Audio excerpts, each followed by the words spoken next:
Hey guys, it's Mikexingchen. Whether it's finding strange chambers in the Great Pyramid or strange fireballs shooting out from a river in Thailand, strange things happen around us all the time. But the most well-known mysteries in the world, they all seem to be pretty far away from the US. So in this video, we're going to talk about some unexplained stuff that's more closer to, well, at least my home. We're going to talk about New England's controversial Bennington Triangle and the alleged man-eating stone of Vermont's Glastonbury mountain. Now, the Bennington Triangle may not enjoy as much media coverage and popularity as the Bermuda Triangle, but the mysteries surrounding this three-pointed region in southwestern Vermont are just as compelling, if not more verifiable. The lesser-known mystery triangle is not only a part of Native American folklore, it is also where rumored peculiar monsters reside and enigmatic and unexplained disappearances have supposedly taken place. The area covered by the Bennington Triangle is not completely defined, but it is thought to include Glastonbury Mountain along with several towns such as Bennington, Shaftesbury, Woodford, and Somerset. In the past, these towns were considered to be thriving because of their logging business and industrial operations. However, around the late 19th century, progress in these towns began to slow down, and with the decrease in population, some of them ended up becoming unincorporated communities. As a result, they are today referred to as, well, ghost towns. And as for where the term Bennington Triangle came from, we have paranormal author Joseph A. Citro to thank for coining it. He first used the phrase during a public radio broadcast back in 1992 to refer to the area in Vermont where several people have disappeared, mostly without a trace, between the 1920s and the 1950s. He also wrote and published books about the strange happenings that supposedly occurred in Glastonbury and its neighboring towns, as well as the legends related to this region. He also compared the phenomena in the Bennington Triangle to be somewhat similar to the more defined Bridgewater Triangle in Massachusetts, which is also the site of various paranormal phenomena. In his novel Shadow Child, which was published in 1978, Citro wrote extensively about Glastonbury Mountain and its deep-rooted connection with Native American culture. And Citro is purportedly very familiar with the Algonquin people, including their history as well as their traditions and folklore. These indigenous inhabitants of North America lived in the area of the Bennington Triangle all the way back to 8,500 BCE. And according to Citro, its population has always regarded it as a cursed site filled with darkness that must be avoided at all costs. Now, let's talk about some of these strange disappearances we alluded to earlier. Though we have no means to scientifically determine if the Bennington Triangle is indeed cursed, the local legends of wild beasts and strange disappearances, which are being told and retold by those who live in Glastonbury and its neighboring towns, seem to support this age-old claim. And out of the many cases of disappearances that have supposedly happened over the years, 5 cases which took place between 1945 and 1950 are the most popular and noteworthy. These are the missing persons cases of Mitty Rivers in 1945, Paula Weldon in 1946, James Tedford in 1949, and Paul Jepson and Frida Langer in 1950. Mitty Rivers was a 74-year-old experienced hunter who was very familiar with the area before his disappearance on 12th of November in 1945. Before he went missing, Rivers was guiding a group of hunters who were hiking in the mountains. On their way back, however, Rivers walked ahead of everyone else and no one has seen him since. Serious efforts were taken to pinpoint his whereabouts. Unfortunately, all they found was a rifle cartridge in the stream, which people believe he may have dropped along the way. Paula Jean Weldon, an 18-year-old sophomore at Bennington College, disappeared a year after Rivers. She went to hike on the long trail of Glastonbury Mountain in December 1st of 1946 and was seen by several witnesses to have been walking along the trail. At one point, an elderly couple who were walking less than 100 yards behind her saw her make a turn at a corner ahead of them. But when the couple reached the same corner, the girl was nowhere to be found. Weldon did not report to school after the hike. An extensive search ensued, which involved the assistance of the FBI. A reward was also offered to anyone who would be able to accurately report her whereabouts. In the end, no trace of her was ever found. Exactly 3 years after Weldon's disappearance, veteran James Tedford was the 3rd person to go missing. Before he vanished on December 1st, 1949, Tedford was riding a bus on his way back to his retirement home in Bennington after he visited his relatives. He never made it to his stop in Bennington, and it seemed like he just vanished in thin air because his belongings were still on the bus. Paul Jepson vanished less than a year later on October 12th, 1950. The 8-year-old was with his mother when he went missing. She had left her son unattended for around an hour in order to feed a few pigs. By the time she returned to the truck where she left her son, young Paul was already gone without a trace. According to local legend, the bloodhounds managed to track Paul's scent all the way to a local highway, which turned out to be near the location where Paula Weldon supposedly disappeared 4 years earlier. And just 16 days after Paul had gone missing, 53-year-old Frida Langer vanished as well. On October 28th of the same year, Langer was hiking with her cousin when she accidentally slipped and fell into a stream. Because she was wet, Linger decided to return to the campsite and change,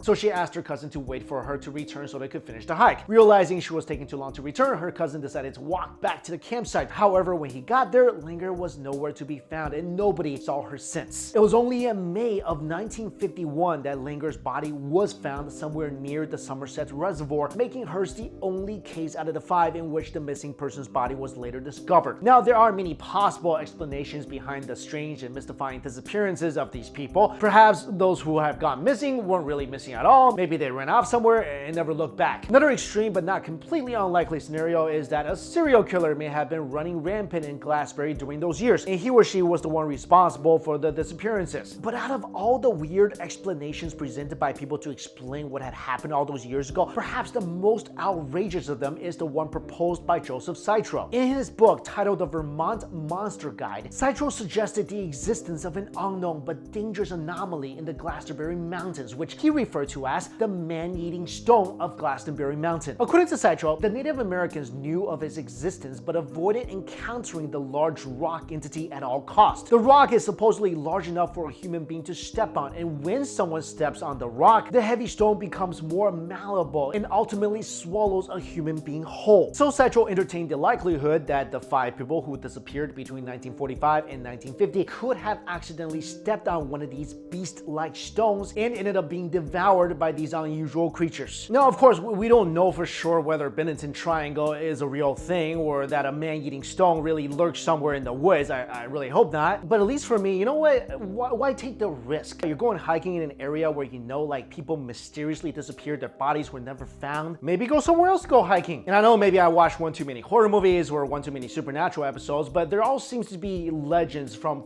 local natives that warn about a specific place that we seem to just completely dismiss. But for me at least, every single story, every single legend out there, there's always some truth to them. But if I was thinking about going to a place where the natives have said, yeah, this place is cursed, there's monsters there, it's kind of not safe, maybe don't go there. You know what? Then I think I stay away. I guess my point is, you won't find me in the Glastonbury Mountains anytime soon. And some of these strange disappearances I did cover in a previous video. I'll link it for you guys in my description box below. They are really, really strange. But let me know what you guys think. Do you think there's something supernatural going on? Or did these people just walk into the woods, get lost, and couldn't find their way out? Do you think it's a Wendigo, a man-eating stone? What do you think happened to these people? All right, guys, thank you all so much for watching this video. I'll see you later.